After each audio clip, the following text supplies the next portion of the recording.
はい、皆さんどうもこんにちは。ひとつぶチャンネルへようこそ。テシです。今回もポルトガルのポルトからお届けしておりますが、実は今回の動画でイタリアで今非常に話題になっている10秒以下なら大丈夫というトピックについてお話をしていきたいと思います。このお話をまだ聞いてない方が多いと思いますので、詳しくお話をしていきたいと思うんですが、本当に情報がありすぎてどこから始めたらいいのかわからないので、一番ベストなのがこの前の YouTube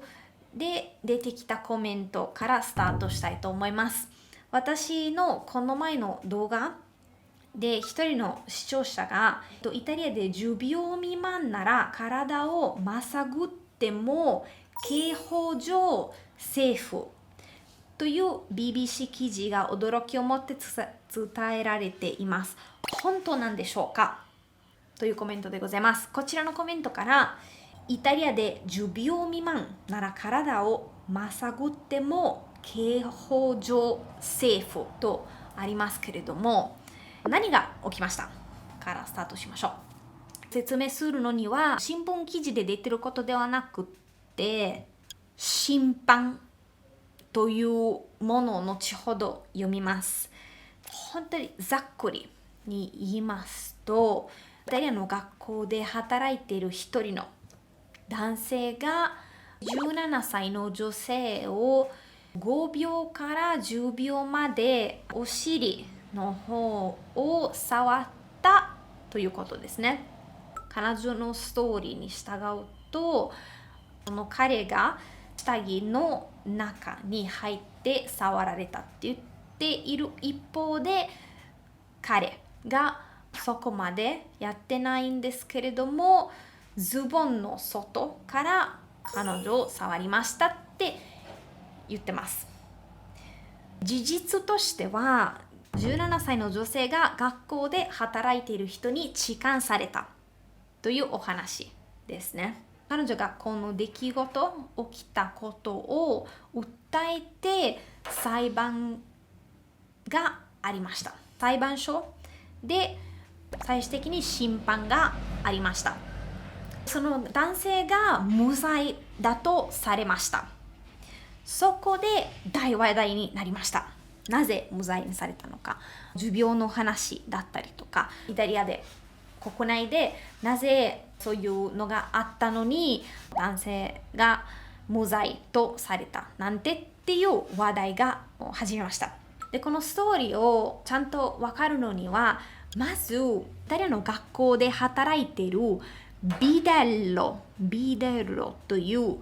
役割を説明させてください。学校の中でビデロという人だったんですけど、でビデロってイタリアの学校にしかない役割だと思うんですけど、学校の掃除もやったり、何かを印刷したいって思った時にビデロに行きますね。みんなに言わないといけない知らせがあった時に教室に行ってノックノックして呼んでくれる人のことをビデロと言います。で実際に何が起きたのかをもう少し具体的に見ていきたいと思います。今からその裁判の結果の紙から訳したものを読みます。裁判の結果、被告の責任について証拠が不十分であった。そのビデロが無罪。何が起きたかというと、2つの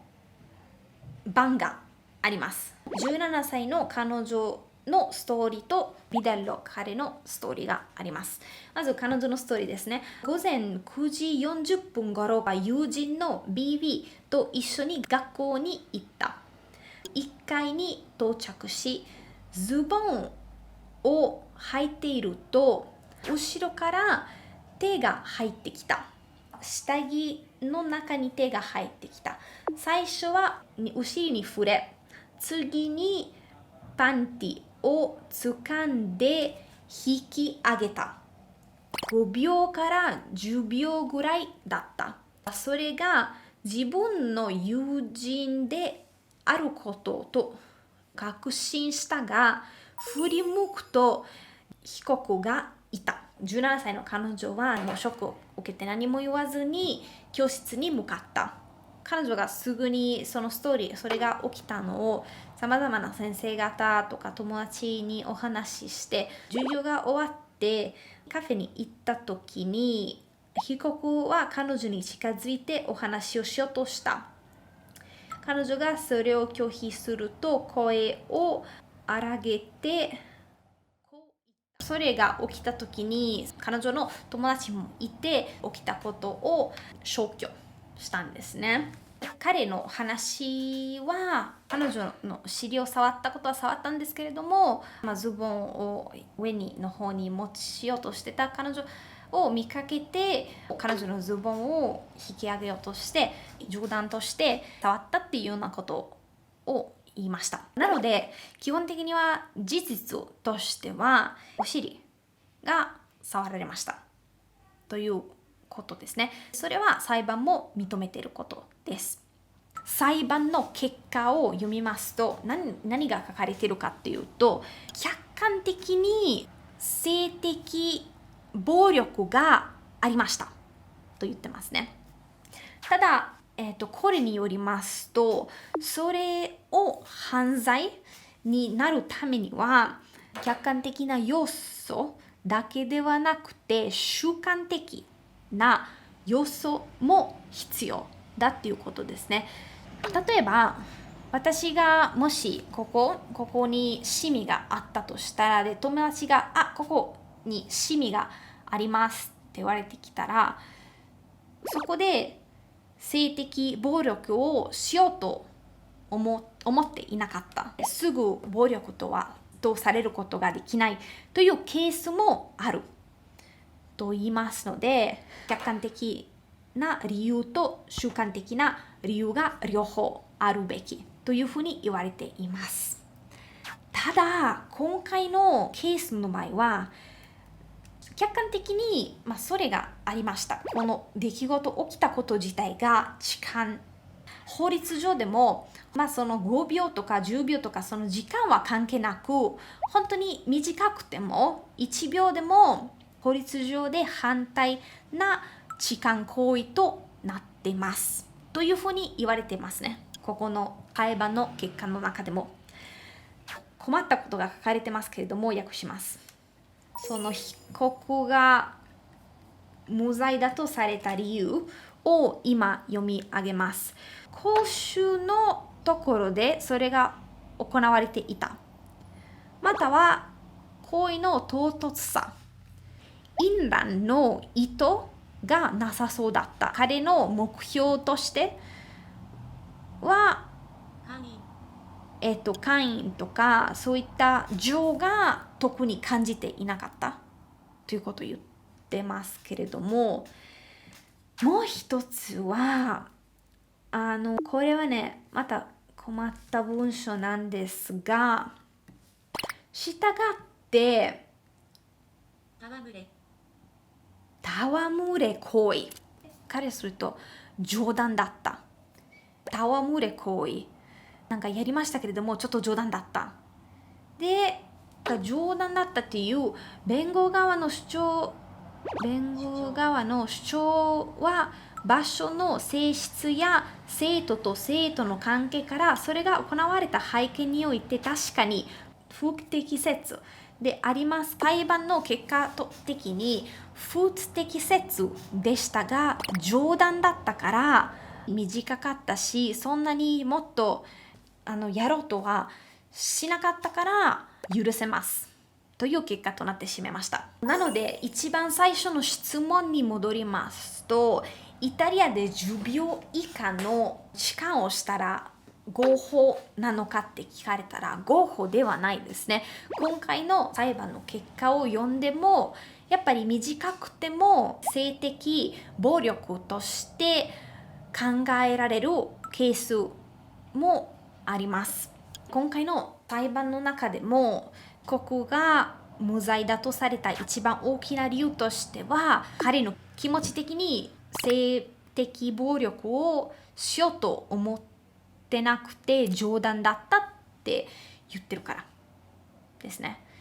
今なんかね、本当に自分を含めてイタリアのみんなが怒っているし、この裁判の結果に対してイタリアのさまざまな弁護士も怒っているし、これからまた、一つの裁判があることをみんな願ってるんですけれども、その裁判ってその痴漢をした人の気持ちだけになってた。で、される側の気持ちに全くなってなくて困ったもんだと思うんですけど、めちゃくちゃの裁判結果ですね。本当に誰からしても。最後にね、一番ニュースで目立ったことって重病の話ですね。今これがとても話題になっていて、弁護士とかもそれについて話してるし、もちろんさまざまな意見とかあるんですけれども、今回の裁判の結果ってむちゃくちゃである理由は、痴漢があったこと自体は裁判でさえ認めてる。それはありました。100%。なんかそれがあったかなかったかどうかを議論してるわけではなくて、それがあった上での結果なんですよ。だからそれはもう一番衝撃的で、本当にイタリアって困った国だなって思いました。裁判の結果を書いた人が女性。本当に彼女の立場になれなかったのは、その女性の裁判官でもその立場になれなかったっていうことだと思います。本当に皆さん、これが起きてですね、私もこれがあって、少なくとももちろん SNS のパワーとかもあって、これについて話せるようになったのはいいことだと思いますけど、裁判の結果が大事ですね。それが出てない時に全ての記事とかを読むと、やっぱり重病の話ばっかりしてたので、具体的に何が起きたのか、どういったストーリーなのかっていうのがちゃんと理解できてなかったので、読んだ記事について話すだけのって良くないなって思ったんですけど、この裁判の結果を読んで本当に記事で言われていることよりも悪かったということですね。記事を読んで本当の裁判の結果を読んだらマシだったって思う時もあるんですけれども、今回の場合は本当にさらに衝撃的だったんですね。その10秒の話だけではなくて、その主観的に冗談だったっていう冗談でやっていたっていうお話、この頃のお話を共有させていただきました。この裁判の結果を今後で訳すのって初めてだし、知らない言葉ばっかりだったんですけど、勉強になったかな。イタリアで起きた話って多分日本でも痴漢問題とかそういうのがね、他の国でもそういうのが起きた時に出てくる話なんじゃないかなと思いますけれども、今回の衝撃的なポイントとしては、性的行為が起きたことが確実された上での裁判結果だったっていうことが、今回の話の中で一番大事なポイントになるのではないかと思ってます。はい、皆さんと何か疑問がありますでしょうか。さらに質問があればどうぞだんだん聞いてください。動画に上げてほしいトピックがあればコメントで書いていただけたら幸いです。ここまでご覧になっていただきどうもありがとうございました。チャンネル登録もぜひ忘れないでください。ザクロ口奨学金というのを始めました。それは恵まれない学生向けの日本で短期滞在できるための奨学金となってます。それに少しでも寄付できるためには、説明欄にあるリンクにクリックしてドネートというものに押していただけたら、そうですね、金額とこの振り込みの方法によってはそのカードの情報を入れるだけという本当に早いことなんですけれども、もしこのプロジェクトに共感する方がいらっしゃいましたら、ぜひよろしくお願いいたします。はい、皆さんここまでご覧になっていただき、今日もどうもありがとうございました。次回お会いしましょう。またね。